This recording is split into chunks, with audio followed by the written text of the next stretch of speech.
Hello दोस्तों, स्वागत है आप लोग का। दोस्तों आज डेट है 23 अक्टूबर। देखें करंट अफेयर न्यूज़ में कौन कौन सी न्यूज़ इंपॉर्टेंट है हमारे एग्जाम पॉइंट ऑफ व्यू से। चलिए सेशन को स्टार्ट करते हैं।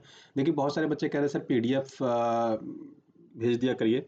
तो आपको जो टेलीग्राम का चैनल है ना, ठीक है, उसका डिस्क्रिप्शन में लिंक में मैं लिंक भी दे दूंगा। वहाँ से आप डायरेक्टली क्लिक करके अपने टेलीग्राम में इस चैनल को सब्सक्राइब कर दीजिए। ठीक है, डीके साइंस अकेडमी का जो चैनल है टेलीग्राम को उसको सब्सक्राइब कर दीजिए। उसमें मैं डाल दिया करूँगा डेली आपको उसमें पीडीएफ मिल जाया करेगा। ठीक है, तो आपको परेशान नहीं होने, मैं पीडीएफ डाल दूंगा, आराम से आप उसको सेव करके रख सकते हैं, पीडीएफ डाउनलोड करके रख सकते हैं, जैसे आपको सही लगे आप वैसे कर सकते हो। ठीक है, तो चलिए सेशन को स्टार्ट करते हैं। सबसे पहले बात करेंगे बाल सगाई पर प्रतिबंध। सुप्रीम कोर्ट ने हाल ही में कहा कि जो बच्चों की सगाई हो जाती है, ठीक है, देखो एक तो होता है बाल विवाह, इन दोनों में थोड़ा बेसिक मैं आपको अंतर समझा देता हूँ, उसके बाद आपको शायद थोड़ी सी और अंडरस्टैंडिंग अच्छी हो जाएगी। देखो सबसे पहले तो एक होती है कि बाल विवाह। बाल विवाह आपने सुना होगा, है ना, कि बचपन में क्या कर दिया जाता है, उनकी विवाह कर मतलब शादी कर दी जाती है, उसको हम बोलते हैं बाल विवाह। बाल विवाह के पहले एक जो आपके आजकल एक होता है ना सगाई कर देना, ठीक है, जिसको हम बोलते हैं क्या, इंगेजमेंट कह देते हैं या तो रिंग सेरेमनी कह देते हैं, बेसिकली वो सगाई ही होती है। तो होता क्या, जैसे माँ बाप, दो माँ बाप हैं, उन्होंने कह दिया कि हम आपके, मतलब सपोज करो एग्जांपल लेते हैं, एक ए फैमिली है, एक बी फैमिली है। ए फैमिली ने कहा कि मैं अपने बेटे की शादी आपकी बेटी से कर दूंगा। इन्होंने कहा चलो ठीक है जी। ठीक है, तो उन्होंने क्या किया, बचपन में सगाई कर दी, या बच्चा 10 साल या 12 साल का था तो उनकी सगाई कर दी दोनों की, है ना, रिंग सेरेमनी कर दी कि अब तुम्हारी शादी इसके साथ ही होगी। एक तो ये हो जाता है, ठीक है, इसको हम बोलते हैं बाल सगाई। तो देखो बाल विवाह तो ऑलरेडी प्रतिबंधित है, बाल विवाह आप नहीं कर सकते, लेकिन जो बाल सगाई है उसको भी सुप्रीम कोर्ट ने कहा कि नहीं आप ये भी नहीं कर सकते। क्यों नहीं कर सकते, उसके मल्टीपल रीजंस हैं, हम उस पर एक एक करके डिस्कस करेंगे। ठीक है, देखो सबसे पहली बात तो कहाँ कहाँ पे ये चीज़ें हो रही हैं उसको थोड़ा समझते हैं। ठीक है, देखोगे जनरली आप तो आपको ये सब घटनाएं ना छत्तीसगढ़ में मिलेंगी, मणिपुर में, कुछ गोवा में भी है, पंजाब में है, ठीक है, त्रिपुरा में है, और पश्चिम बंगाल में बहुत ज़्यादा है ना। बाल विवाह के केसेस आप पाओगे कि पश्चिम बंगाल में ज़्यादा हैं, छत्तीसगढ़ में ज़्यादा हैं। बचपन में शादी कर दी जाती है, 15 साल का बच्चा है शादी कर दी, 18 साल का बच्चा है शादी कर दी। अब फीमेल तो 18 साल की मान्य होगी, लेकिन लड़के के लिए कितनी एज होनी चाहिए, 21 साल, है ना। तो ये कहा जा रहा है कि देखो 1993 के आसपास में ना 50% शादियां बाल विवाह होती थी। इवन आप महात्मा गांधी के लो तो उनकी 13 साल में शादी हुई थी ना, है ना, तो उनका बाल विवाह ही हुआ था। तो पहले बाल विवाह आम बात थी, है ना। बट 1993 देखो 50% लोगों की शादी बचपन में होती थी। बचपन मतलब 18 साल से कम उम्र के ही एज में शादी हो जाती थी। लेकिन गवर्नमेंट की कोशिश करते करते करते करते करते आज देखोगे 2021 में भी 22% शादियां कैसी हैं, बाल विवाह वाली ही है ना। इसमें सबसे ज्यादा शोषण किसका होता है, बच्चियों का होता है दोस्तों, है ना। ठीक है, तो इसके कुछ बेसिक टर्म समझते हैं कि ये इतना इंपॉर्टेंट क्यों है और इसमें क्या क्या ड्रॉबैक्स हैं, उसको भी हम डिस्कस करेंगे। कॉन्ट्राडिक्टिव वर्ड हो जाएंगे, क्या क्या कॉन्ट्राडिक्टिव हो जाएंगे, ये बात करते हैं। देखो राजा राम मोहन राय ने दोस्तों ना 18 19 सॉरी, ये बाल विवाह अधिनियम 1929 नहीं 1829 होना चाहिए था यहाँ पे। ठीक है, चलो आगे उसको हम सही कर देंगे। तो देखो ईश्वर चंद्र विद्यासागर और इन्होंने, राजा राम मोहन राय ने, उन्होंने आपको पता है सती प्रथा लाया था 1829 में, है ना। तो इन्होंने क्या कोशिश की थी, इन्होंने ये कोशिश की थी, जो जो जैसे होता क्या था कि हस्बैंड है और वाइफ है, दो लोग हैं, अगर हस्बैंड की डेथ हो जाती थी तो उसी की चिता पे वाइफ को जला दिया जाता था जिंदा, तो इसको बोलते थे सती हो जाना, सती प्रथा। इन्होंने विलियम बेंटिक की मदद से 1829 में इसको एबॉलिश किया था, इसको बंद किया था। फिर इन्होंने इसके लिए भी बात करें तो बाल विवाह निरोध अधिनियम की बात करें, जिसको हम शारदा अधिनियम के नाम से जानते हैं। शारदा अधिनियम में नियम क्या है, शारदा अधिनियम में देखो नियम दोस्तों ये है कि आपकी ये 14 वर्ष लड़की की होनी चाहिए और लड़के की 18 वर्ष, बट ये भी अब आज के टाइम पे विधिक नहीं रहा है। ठीक है, सादा अधिनियम ये कहता था कि लड़की कम से कम 14 वर्ष होनी चाहिए थी और लड़का 18 वर्ष। देखो अब बहुत पहले की हम बात करें जब शिक्षा का स्तर बहुत ही निम्न हुआ करता था, है ना। बट 2017 में केस हुआ, 2017 में कौन सा केस हुआ उसको समझते हैं।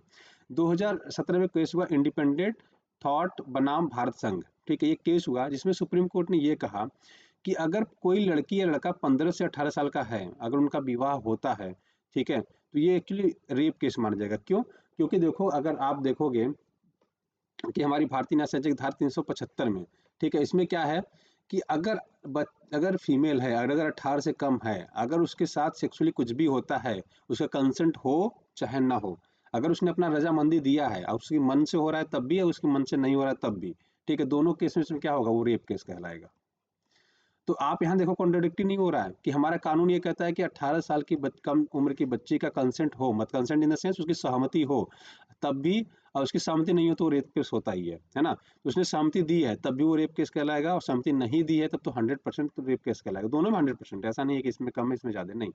ठीक है, तो अगर आपने अपने बच्चे की एज 17 साल की एज में शादी कर ली, ठीक है, मान मान लो लड़का 22 साल का था, ठीक है, लड़का 22 साल, लड़की 17 साल, इस केस में भी अगर इनके बीच फिजिकल रिलेशन होता है 1 साल के अंदर में, मतलब 18 साल होने से पहले, तो ये क्या कहलाएगा, ये बेसिकली रेप केस कहलाएगा। ठीक है, एक चीज तो ये है। दूसरा एक चीज और है, ठीक है, दूसरा एक चीज और है कि जनरली क्या होता है कि अगर बाल विवाह हुआ है ना, बच्चों देखो, अब ये 18 प्लस 21 क्यों कहा जाता है, इसको समझते हैं थोड़ा। देखो 18 और 21 इसलिए कहा जाता है, फीमेल के लिए 18 और मेल के लिए 21, कि देखो आप इस टाइम तक समझदार हो जाते हो। समझदार का मतलब होता है कि बालिग हो गए, बालिग के बाद अपना डिसीजन आप खुद लेने योग्य हो। ठीक है, तो जब आप आपके गार्जियन के मतलब आप एडल्ट थे ही नहीं, 18 से कम थे, है ना, ठीक है, तो इस टीन एज में बेसिकली क्या है कि आप डिसीजन लेने लायक नहीं होते हो, इसलिए बेसिकली इस एज को ऐसा कहा जाता है। अब एक कहावत और है, मतलब एक कहावत का एक रूल्स आया था, उसमें ये कहा गया था, ठीक है, कि अगर विवाह की विधिक आयु मान लो 18 और 21 है ना, किसी की अगर विवाह की आयु 18 और 21 है, मतलब फीमेल के लिए 18 है और मेल के लिए 21 है, अगर इसके पहले आपने मान लीजिए शादी कर ली, आपके माँ बाप ने क्या कर दिया, एक पर्सन ये था राम और ये सीता, इन दोनों का विवाह करा दिया आपस में, ठीक है, और इनकी एज थी मान लो, इसकी 15 साल थी, इसकी 13 साल थी फीमेल की, है ना, ये फीमेल है ये मेल है, ठीक है। अब इनकी विवाह करा दिया, जब ये 18 साल की हो गई, ये मान लो उस समय कितना हो गया, 21 साल का। अब ये थोड़ा सा अलग अलग ले लेते हैं, मान लीजिए 16 का था, थोड़ा 3 साल का गैप रहेगा, ठीक है। अब ये जब 21 साल का हुआ या 18 साल का हुआ, तो इन दोनों की अधिकार रहेगा कि अगर ये एक साथ नहीं रहना चाहें तब भी अलग हो सकते हैं। कब? जब ये बालिग हुआ उससे 2 साल तक, मतलब 23 साल की अपनी एज तक ये चाहे तो अपनी पत्नी से ये सब विवाह को समाप्त कर सकता है, और पत्नी चाहे तो 18 से लेकर 20 साल की एज तक ये चाहे तो विवाह को अपने समाप्त कर सकती है, ठीक है, विवाह को रद्द करने की मांग कर सकती है। देखो यहाँ पे है, ठीक है, ये चाहे तो उसको रद्द करने की कोशिश कर सकती है। अच्छा, और क्या बेसिकली इसमें देखो, एक पॉक्सो एक्ट है 2002 का, ठीक है। पॉक्सो एक्ट क्या कहता है? पॉक्सो एक्ट ये कहता है दोस्तों कि अगर कोई भी बच्ची है जो 18 साल से कम की है, अगर उसके साथ यौन शोषण होता है, यौन शोषण इन द सेंस चाहे उसकी मर्जी से हुआ हो चाहे उसके मर्जी के बिना हुआ, दोनों केस में क्या रहेगा, वो यौन अपराध रहेगा, जो बच्चों के लिए बेसिकली, ठीक है। तो यहाँ पे बच्चे की परिभाषा भी चेंज करनी पड़ जाएगी। अगर आप 17 साल कहते हो कि नहीं बेटी की शादी हो जानी चाहिए, तो यहाँ पे ये भी कॉन्ट्राडिक्टिव हो जाएगा। तो आप देखो, अब अगर आपने 18 प्लस 21 की एज से सेलेक्ट कर दिया, ठीक है, आपने कहा अगर फीमेल 18 से कम है, ठीक है, तो वो बेसिकली कंसेंट देने के योग्य ही नहीं है, मतलब वो मानसिक रूप से प्रिपेयर ही नहीं है कि अपनी सहमति दर्ज कर सके। उसके अलावा आपने एक और कानून ला दिया, पॉक्सो, ठीक है। पॉक्सो में क्या कह दिया आपने? पॉक्सो में ये कह दिया दोस्तों कि अगर वो 18 साल से कम है तो अगर उसके साथ कुछ भी होता है तो वो रेप केस माना जाएगा। तो आप देखो, अगर आपने उसकी बचपन में शादी कर दी तो उसके साथ तो बहुत ज्यादती होगी। इसके अलावा भी और क्या चीजें हैं, इसके अलावा देखो उसको बचपन छीन गया, है ना, उसका बचपन छीन गया वहाँ पे, ठीक है। तो ये सारे फैक्ट्स है जो आपको समझना है और याद रखना है, ये इंपॉर्टेंट बहुत है आपके एज ए सोसाइटी के लिए, है ना, एज ए प्रिपरेशन के लिए, आने वाली जनरेशन के लिए, ये सब सारी शिक्षाएं आपको अपने आने वाली पीढ़ियों को भी देनी है, ठीक है। देखो पॉक्सो के अंदर एक अच्छा कुछ चीजें ऐसी भी होती है, देखो मान लेते हैं कि ये आपने बड़ा रेयर के मतलब हर बार लगभग लगभग कई बार आपने केस सुना होगा कि ये मान लो माता पिता हैं, इनकी एक बच्ची है, मान लेते हैं 12 साल 14 साल की, ठीक है, इनका कोई रिलेटिव है दूर का, ये इनको इस छोटी सी बच्ची को अब्यूज करता है ना। अब ये मजाक मजाक में मतलब मजाक भी करता है सबके सामने, अपने इनके माँ बाप के सामने। अब ये बच्ची एक बार अपने पिता या माँ को कहती है कि मामा ये हमको परेशान करते हैं, तो माँ ने क्या किया, हल्के में ले लिया, हल्के इन द सेंस उसको लगा कि यार ऐसे ही मतलब हंसी मजाक करते होंगे, तो ऐसे बच्ची शिकायत कर रही है, ठीक है, इग्नोर मार देती है। बट सोचो इस बच्ची को उसमें मेंटली टॉर्चर कितना होता होगा ना, ठीक है। तो इनके लिए क्या कर दिया, मान लो ये 15 साल 16 साल की थी, तो इनके लिए गवर्नमेंट ने एक पहल और की है कि अगर मान लो आप अपने माँ बाप से कुछ भी नहीं कह पाते हो, है ना, अगर आप माँ बाप से नहीं कह पाते हो या फिर कह पाते हो तो मान लो माँ बाप ने इग्नोर कर दिया, हो सकता है सीरियसली ना लिया हो, तो इनके लिए एक पोर्टल लॉन्च किया है या ऐप है, ये ई बॉक्स। यहाँ पे आप ऑनलाइन बस कंप्लेन कर दो, अगर ये बच्ची थोड़ी सी समझदार रहे, अगर इसने यहाँ पे कंप्लेन कर दिया, तो सारा का सारा बेसिकली दोस्तों महिला एवं विकास मंत्रालय की एजेंसी पूरे देख लेंगे ये केसेस, ठीक है। तो ये है जस्ट आपको पता होना चाहिए ई बॉक्स के बारे में। अगर आपके घर में बच्ची है तो उनको बताएं, पॉक्सो एक्ट के बारे में बताएं, ठीक है। अगर कुछ कोई गलत कहता है तो वो सारी चीजें उनको आप बता के रखें, ठीक है। चलो आगे बढ़ते हैं, बात करेंगे ग्लोबल हंगर इंडेक्स की। तो ग्लोबल हंगर इंडेक्स में दोस्तों भारत की जो रैंक थी 105 है। अब आपको लगेगा 105 इतने सारे देशों में नहीं, ये बहुत खुशी की बात नहीं है। क्यों? क्योंकि 105 हमारा रैंक जो है वो कितने देशों के बाद है, कितने देशों के बीच में है, 127। तो आप देखो, हम दुनिया की मतलब वन ऑफ द विश्व गुरु बनने की बात करते हैं, ग्लोबल इकोनॉमी बनने की बात करते हैं ना, हम अपने जीडीपी की बात करते हैं कि हमें टॉप 3 में आना है। अरे भैया, आप अगर टॉप 5 में हो तो आपके ग्लोबल हंगर इंडेक्स भी तो टॉप 5 के अंदर होना चाहिए ना, ठीक है। अगर आप जीडीपी कहते हो कि नहीं हम चौथी सबसे बड़ी अर्थव्यवस्था बनने वाले हैं, बन गए हैं, तो आप यहाँ पे भी रैंक यहाँ पे 4 होना चाहिए 127 में, या तो 4 होना चाहिए तो 5 होना चाहिए। इसके लिए हमें दोस्तों काम करने की बहुत ज़्यादा ज़रूरत है। ठीक है। अब देखो ग्लोबल हंगर इंडेक्स का मतलब क्या है कि भुखमरी की कैसी सीमाएं हैं, मतलब लोगों को खाना कितना मिल पा रहा है, उससे उनके 4 संकेतक होते हैं, उन चारों संकेतक पे भी हम बात कर लेते हैं। ठीक है। देखो 4 उनके बेसिकली ये मेजरमेंट होते हैं, मतलब इन्हीं चारों मेजरमेंट के हिसाब से ये लोग रैंक निकालते हैं। पहला अल्प पोषण, मतलब जितनी न्यूट्रिशन की जो आपको जरूरत होती है न्यूट्रिशन मिल रही है कि नहीं मिल रही है। प्लस आपका डेवलपमेंट कैसा है, ऐसा तो नहीं है बच्चा बौना है ना, उसकी एज के हिसाब से उसकी हाइट बढ़ी है कि नहीं बढ़ी है, ये मेजर कर जाता है बौनेपन का। ठीक है। शिशु की दुर्बलता है, बेसिकली अगर 5 साल से कम उम्र का बच्चा है तो उसकी हाइट कम तो नहीं रह गई है, बच्चे में कुपोषण तो नहीं दिख रहा है। प्लस चाइल्ड मोर्टेलिटी, मतलब बेसिकली शिशु मृत्यु दर कितनी है ना, तो ये बेसिकली देखा जाता है। तो इन चारों मेजरमेंट को मेजर करके बेसिकली ये भुखमरी सूचकांक निकाला जाता है। तो भारत की इसमें स्थिति बहुत ही दयनीय है दोस्तों, 27.3 स्कोर है इनका। अब कायदे से ये 100 के रेशियो में निकालते हैं, तो 100 में से आपको 27.3 मार्क्स मिले, मतलब फेल है। अगर आप एग्जाम में होते तो आपको 33% लाना पड़ता 100 में से, है ना। तो एक तरह से हम फेल ही है। 105 बहुत बढ़िया रैंक तो नहीं है, ये थोड़ा सा याद रखिएगा, आपके एग्जाम पॉइंट ऑफ व्यू से रिलेवेंट हो जाता है और इंपॉर्टेंट भी है। ठीक है।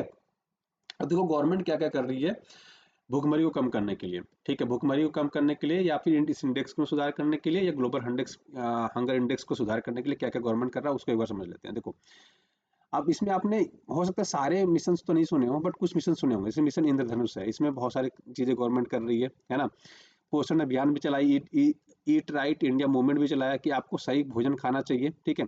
चलो ये सब हो सकता है आप नहीं सुने हो, लेकिन आपने ये डेफिनेटली कहीं ना कहीं कभी ना कभी सुना होगा। क्या?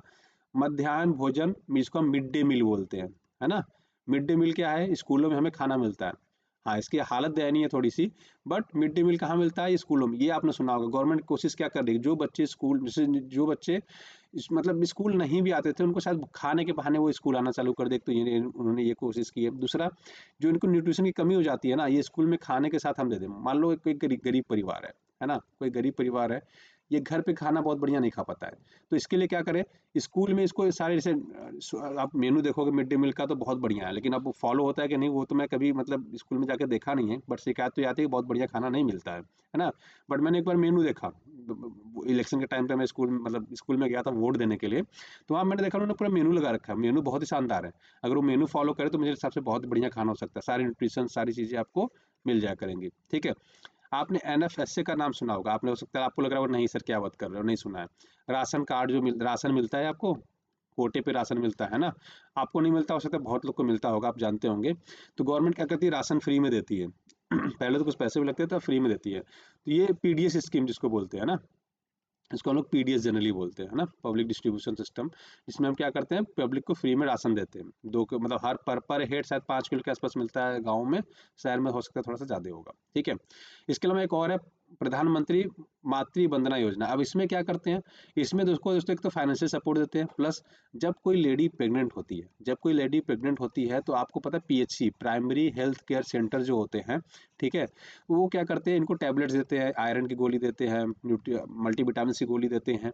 प्लस गवर्नमेंट कोशिश करती है कि उनको फाइनेंशियल सपोर्ट हो जाए, एटलीस्ट 5,000 तक सपोर्ट कर ले, जिससे कि अपने प्लस अपने बच्चे की देखभाल कर सके, तो जो बच्चा पैदा होगा वो थोड़ा हेल्दी पैदा हो। ठीक है। तो ये सब गवर्नमेंट की इनिशिएटिव है जो आपको जस्ट पता भी होना चाहिए और एग्जाम में पूछा भी हो सकता है। ठीक है। चलिए आगे बढ़ते हैं। अब बात करेंगे देखो भारत और भूटान की। भारत भारत के प्रधानमंत्री ने भूटान के प्रधानमंत्री से बात की है, तो इसलिए थोड़ा सा चर्चा में भूटान है। भूटान का एक बार हम लोग मैप देख लेते हैं, और आपको आपके लिए एक होमवर्क है कि आप कमेंट करके बताएंगे कि भूटान के प्रधानमंत्री कौन है। ठीक है। अभी जनवरी में ही इलेक्ट हुए थे, तो आप सॉरी आपको कमेंट करके बताना है कि प्रधानमंत्री कौन है इनके। ठीक है। तो अब भूटान देखोगे तो इंडिया का पड़ोसी ही है, ऐसा नहीं कि बहुत मतलब दूर का देश है। तो अब पड़ोस में बात करें तो देखो भूटान का जो बॉर्डर लगता है ऊपर चाइना से लगता है, ये रहा चाइना, है ना। इसके अलावा देखोगे तो हमारे कौन कौन से राज्यों से लगता है, तो आप देखोगे इधर अरुणाचल प्रदेश से लगता है, इधर आसाम से लगता है, इधर वेस्ट बंगाल से लगता है, ये पूरा वेस्ट बंगाल है ना, वेस्ट बंगाल से लगता है, इधर सिक्किम से लगता है। तो जो भूटान का बॉर्डर लगता है हमारे 4 राज्यों से लगता है, ये याद रखिएगा, एग्जाम पॉइंट से इंपॉर्टेंट हो जाता है। अरुणाचल प्रदेश, आसाम और वेस्ट बंगाल, उसके बाद सिक्किम। ठीक है। तो इतने स्टेट से हमारी बॉर्डर लगती है, तो ये तो थोड़ा सा याद रखिएगा। ठीक है। चलिए अब इसमें बात करें, देखो एक टर्म भूटान के लिए बड़ा यूज होता है, क्या? विश्व का पहला कार्बन निगेटिव देश है। कार्बन निगेटिव का मतलब क्या होता है? कार्बन निगेटिव का मतलब ये है दोस्तों बेसिकली कि जितनी हम कार्बन डाइऑक्साइड उत्सर्जित कर रहे हैं, ठीक है, और कितना ऑक्सीजन प्रोड्यूस करें। मान लेते हैं कि हमें 10 किलो ऑक्सीजन की ज़रूरत थी और हमने कितना कार्बन बेसिकली इमिट किया है, कार्बन डाइऑक्साइड कह लो, ठीक है। तो मान लो आपने 9 किलो ही कार्बन इमिट किया, लेकिन आपने ऑक्सीजन कितना छोड़ा, 10 किलो। तो ये देखोगे तो आप 1 किलो का अंतर है, बेसिकली ऑक्सीजन ज़्यादा हो गया, तो इसको बोलते हैं कार्बन निगेटिव, ठीक है। कार्बन पॉजिटिव का मतलब क्या होता है? कार्बन पॉजिटिव का मतलब होता है कि ऑक्सीजन हम बना पा रहे हैं, हमारे पेड़ पौधे कितने बना पा रहे हैं, मान लेते हैं दिन भर में 10 किलो बना पाते हैं, 10 केजी बनाते हैं या 12 केजी मान लेते हैं, ठीक है। और हम कार्बन डाइऑक्साइड ही प्रोड्यूस कर रहे हैं कितना, 15 किलो, ठीक है। ये अलग करके समझो, नहीं तो रुको मैं पेन चेंज करता हूँ, थोड़ा सा और ज़्यादा बढ़िया समझ लेंगे, है ना। देखो हमने क्या बताया दोस्तों आपको, हमने ये बताया, सिंपल सा एक लॉजिक रखते हैं कि मान लेते हैं कि आप दिन भर में 10 किलो, ठीक है, 10 किलो कार्बन डाइऑक्साइड कंज्यूम करते हो, सॉरी कंज्यूम तो आप कार्बन डाइऑक्साइड नहीं ऑक्सीजन करते हो, तो 10 किलो मान लेते हैं आपने कार्बन डाइऑक्साइड आपने छोड़ा एटमॉस्फेयर में, ठीक है। और आपने कंज्यूम कितना किया, मान लेते हैं आपने 8 केजी क्या किया, 8 केजी ऑक्सीजन बनाया, ठीक है। आपके पेड़ पौधे ने बनाया, हमने सांस लेके मान लो 10 किलो ऑक्सीजन कार्बन डाइऑक्साइड बना दिया, क्योंकि हम ऑक्सीजन लेते हैं और कार्बन डाइऑक्साइड क्या करते हैं, एटमॉस्फेयर में छोड़ते हैं, है ना। तो पेड़ पौधों ने क्या किया, 8 किलो ही बना पाए, कार्बन डाइऑक्साइड 10 किलो, इसका मतलब ये हो गया कि 2 किलो एक्स्ट्रा हो जा रहा है क्या, CO2। इसका मतलब है कि ये कार्बन पॉजिटिव गैस हो गया। कार्बन नेगेटिव का मतलब क्या होता है कि मान लेते हैं कि हम कार्बन डाइऑक्साइड छोड़ रहे हैं दोस्तों कितना, 8 केजी, ठीक है। और हम ऑक्सीजन बना रहे हैं मान लेते हैं 15 केजी, तो आप ये देखोगे -7 आ जाएगा, तो ये हो गया कार्बन नेगेटिव। कार्बन नेगेटिव मतलब कार्बन डाइऑक्साइड का बेसिकली क्या हो गया, हम लोग मतलब उत्सर्जन बहुत कम कर रहे हैं। अब देखो कार्बन डाइऑक्साइड का उत्सर्जन हम सांस लेके कर सकते हैं, कोयला जला के कर सकते हैं, कोल से कर सकते हैं, तो मल्टीपल वेज होते हैं, ठीक है। इनका बेसिकली ये कहना है, कार्बन नेगेटिव का मतलब बेसिकली ये हो गया कि मतलब आशा करता हूँ समझ में आया होगा, अगर नहीं समझ में आया तो मैं एक बार फिर से रिपीट कर देता हूँ, ठीक है। कि आपको जरूरत थी 10 किलो की ऑक्सीजन की, आपने वो ले लिया पूरा, आपने छोड़ा कम ही, मतलब कार्बन डाइऑक्साइड कम बनाया। तो जो नुकसान देने वाली चीज़ें हमने कम बनाई, जो फायदेमंद वाली चीज़ें है वो ज़्यादा बनाई, बेसिकली ये मतलब है, ठीक है। नहीं समझ में आएगा तो कमेंट करिएगा, मैं नेक्स्ट लेक्चर में इसको और आपको डिटेल से एग्जाम्पल के थ्रू कहानियां बता के बता दूंगा, ठीक है।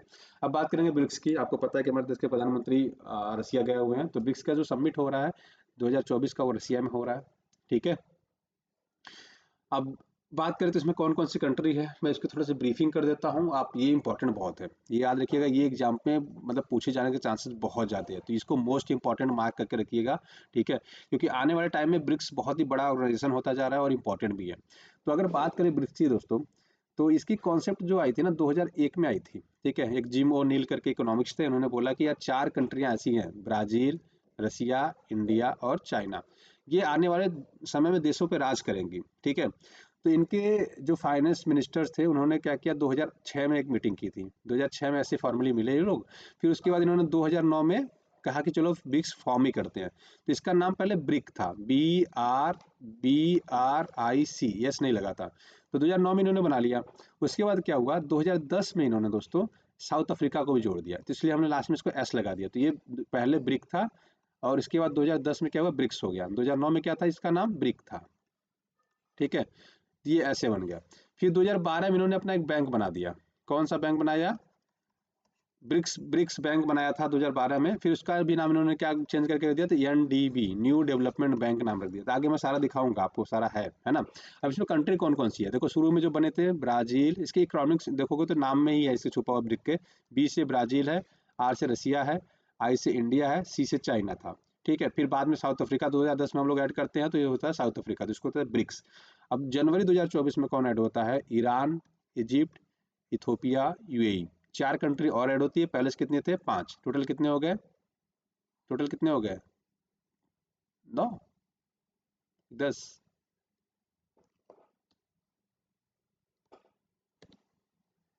टोटल दोस्तों 9 ही कंट्री है, ठीक है। अब इसमें बात करेंगे 10वां कंट्री कौन था जिसने मना कर दिया, ठीक है। तो ये भी आपसे एग्जाम में पूछा था, जनवरी में एक कंट्री था जिसने मना कर दिया, ठीक है। अब कौन सी कंट्री थी वो मना कर दी जिसने, तो याद रखिएगा वो कंट्री थी दोस्तों अर्जेंटीना। अर्जेंटीना ने कह दिया कि हम ज्वाइन नहीं करेंगे, ठीक है। तो याद रखिएगा, आपसे पूछा जा सकता है कि वो ब्रिक्स में कौन सी कंट्री थी जो 2024 में जिसने जनवरी में ऐड होने से मना कर दिया ब्रिक्स का मेंबरशिप। अच्छा, सऊदी अरब को लेकर लोगों को थोड़ा सा कंफ्यूजन रहता है। देखो सऊदी अरब को ज्वाइन करने का प्रपोजल मिल चुका है, लेकिन इसने ऑफिशियली अभी अनाउंस नहीं किया है कि हम ज्वाइन कर रहे हैं अब, ठीक है, ऑफिशियली नहीं है, ठीक है। तो ये याद रखिए थोड़ा, इसलिए लोगों को कन्फ्यूजन हो रहा है कि 9 है कि 10 है ना। तो अभी याद रखिएगा अभी टोटल कितने हैं आपके, 1 2 3 4 8 है, ठीक है। ये दो कंट्री हैं, अर्जेंटीना और सऊदी अरब।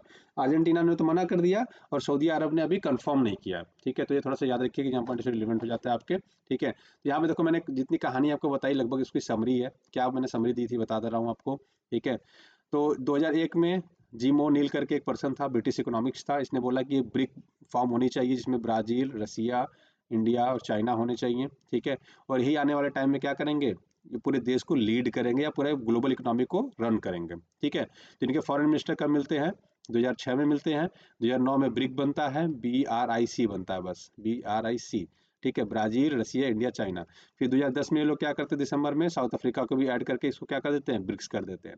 ठीक है, जब 2023 का डिक्लेरेशन हुआ जोहान्सबर्ग में, तो उसमें क्या कहा गया कि हम लोग इनको ऐड करने वाले, किनको, Argentina, Egypt, Ethiopia, Iran, Saudi Arab और यूएई। कितने कंट्री हैं देखो, 1 2 3 4 5 6। पहले कितने थे, 5। ठीक है, हम लोग पहले 5 थे, 5 ही थे ना, हाँ 5 थे। ठीक है, उसके बाद हमने इसको ऐड कर लेंगे तो 6 5 11 हो जाएंगे। ठीक, लेकिन इसमें दो कंट्रियों ने मना कर दिया। कौन कौन सी कंट्री ने मना कर दिया है, एक तो एक ने डायरेक्टली मना कर दिया, अर्जेंटीना ने, तो अर्जेंटीना ऐड नहीं हो रहा है। ठीक है, सऊदी अरब ने अभी कंफर्म नहीं किया, ऑफिशियली इन्होंने कंफर्म नहीं किया है, तो इसलिए हम इसको कंसीडर नहीं कर रहे। तो याद रखिए, एक घट गया 10 हो गया, अभी इन्होंने कंफर्म नहीं किया एक, तो अभी हमारे पास टोटल कितने ब्रिक्स मेंबर है, 9 है। ठीक है, तो याद रखिएगा, ब्राजील, रसिया, इंडिया, चाइना, साउथ अफ्रीका, उसके बाद आपका जो कंट्री आ रहा है वो आ रहा है इजिप्ट, इथोपिया, ईरान और यूएई। ठीक, इनको मैप में भी हम एक बार देख लेते हैं कहाँ कहाँ पे हैं, जिससे कि आपको थोड़ा सा इजी हो जाएगा। याद रखिएगा, पूरे वर्ल्ड के जितनी पॉपुलेशन है ना, ये 9 कंट्री मिलके टोटल 41% बेसिकली हैं। याद रखिएगा, पूरे वर्ल्ड में 190 195 कंट्रियां हैं, 94 यूनाइटेड नेशन के हिसाब से, उसमें से बस 9 कंट्री मिलके पूरे वर्ल्ड का पॉपुलेशन 41% रखते हैं। ठीक है, और ग्लोबल जीडीपी का ये लोग 24% है। मतलब अगर 100 रुपये है तो 100 रुपये का 24 रुपये ये 9 कंट्री मिलके बन जाते हैं। ठीक है, इसके ऊपर मैप में दिखाता हूँ, फिर न्यू डेवलपमेंट बैंक की बात करेंगे हम लोग। ठीक है ना, अब देखो ये कंट्री कहाँ कहाँ है। तो देखो रसिया ऊपर आ जाता है, मैं कलर चेंज कर देता हूँ एक सेकेंड। देखो रसिया ऊपर आ जाता है, इसके नीचे चाइना, फिर इंडिया। ठीक है, यहाँ है साउथ अफ्रीका और ये है ब्राजील। ठीक है, जो ब्रिक्स के ओरिजिनल मेंबर्स की बात करते हैं। उसके अलावा देखो ईरान ऐड हुआ, यूएई यहाँ पे ऐड हुआ। ठीक है, इथोपिया ऐड हुआ, इसके अलावा आपका इजिप्ट ऐड हुआ। सऊदी अरब एक न्यू मेंबर हो जाएगा, अभी उन्होंने कंफर्म नहीं किया, बट ऑफिशियली लगभग इनको 100% मान के चलिए कि वो मेंबर हो जाएंगे। अर्जेंटीना ने बेसिकली मना कर दिया। ठीक है, अर्जेंटीना ने क्लियरली कह दिया कि हम ज्वाइन नहीं करेंगे। तो याद रखिएगा, ये है नॉर्थ अमेरिका, ये है साउथ अमेरिका, ये है अफ्रीका, ये यूरोप और ये एशिया। इधर नीचे अंटार्कटिका जाता है, तो कॉन्टिनेंट अगर आपसे कभी पूछे, ठीक है, और ये ऑस्ट्रेलिया। तो याद रखिएगा, देखो आप एशिया कॉन्टिनेंट के है इसमें लोग, अफ्रीकन कॉन्टिनेंट के लोग हैं और साउथ अमेरिका कॉन्टिनेंट के लोग हैं इसमें। ठीक है, तो ये तीन तीन कॉन्टिनेंट को हम लोग जोड़ के काम कर रहे हैं, तो ये भी आपके एग्जाम पॉइंट से रिलेवेंट हो जाता है। अच्छा, मैपिंग आपको करना जरूरी है, क्योंकि यूपीएससी में हर साल दो से 4 नंबर के क्वेश्चन हमेशा आते हैं। ठीक है, तो याद रखिए बहुत इंपॉर्टेंट रहता है, लगभग 4 नंबर के क्वेश्चन हर साल आ जाते हैं, 2 क्वेश्चन तो मिनिमम आ ही जाते हैं घुमा फिरा के, है ना। अगर आप स्टेट पीएससी वगैरह देंगे तो उसमें भी आपको 4 नंबर के क्वेश्चन लगभग आ जाते हैं मैपिंग से। ठीक है, तो आपको ये मैपिंग हमेशा करके रखना है, ये एग्जाम पॉइंट से रिलेवेंट भी है। और मैपिंग की एक सीरीज हम जल्दी चालू करने वाले हैं। ठीक है, तो होपफुली हम लोग नेक्स्ट वीक से एक मैपिंग की सीरीज चालू कर देंगे, जिसमें हम मैपिंग पढ़ेंगे, फ्री ऑफ कॉस्ट होगा, आपको उसके लिए कोई चार्जेस नहीं देने रहेंगे। ठीक है, अब बात करेंगे अजोरी आर्कीपिलागो। देखो कई लोग आर्चीपिलागो बोलते हैं, कई लोग आर्कीपिलागो बोलते हैं, तो प्रोनाउंसिएशन आप देख लीजिएगा इसमें एग्जैक्टली लोग क्या करते हैं। ठीक है, आप दो डिफरेंट डिफरेंट है, कोई लोग आर्चीपिलागो बोलते हैं, कोई लोग आर्कीपिलागो बोलते हैं। ठीक है, तो ये अब चर्चा में क्यों है, तो देखो एक्चुअली क्या है कि यहाँ पे पुर्तगाल है।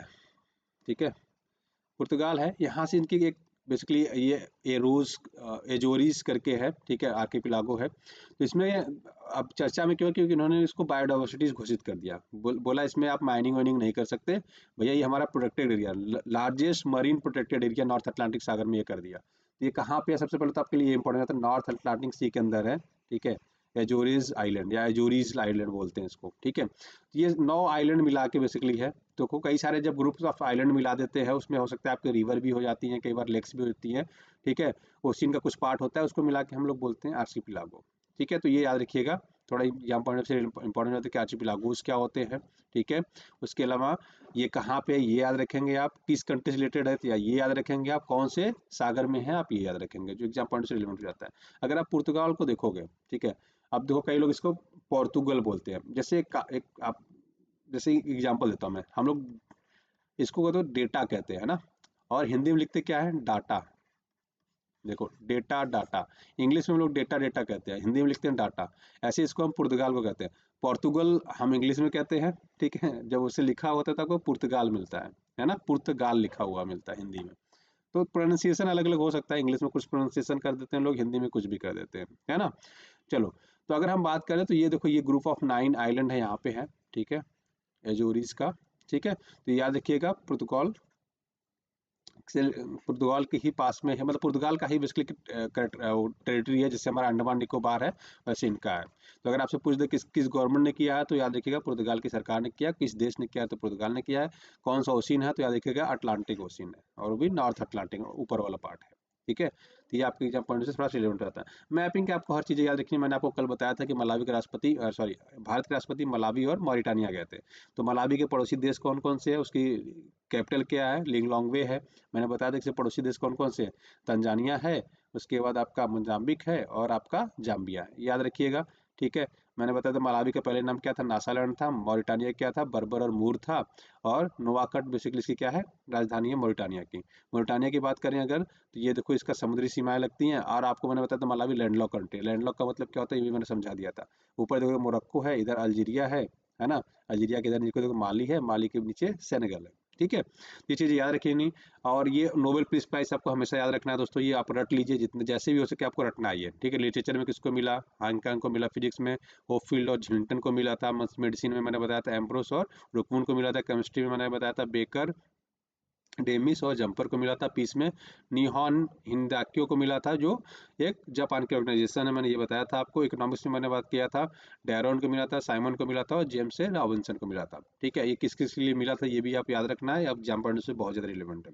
तो अब हम एक रिवीजन की सीरीज भी चालू करेंगे। जो इस रिवीजन की सीरीज होगी ना, वो हम स्लाइड के स्टार्टिंग में ऐड करके रखेंगे, जो मोस्ट मोस्ट इंपॉर्टेंट रहेंगी। वो वन लाइनर लिखेंगे, जैसे इतना पूरा डिटेल स्लाइड्स में नहीं रहेगा।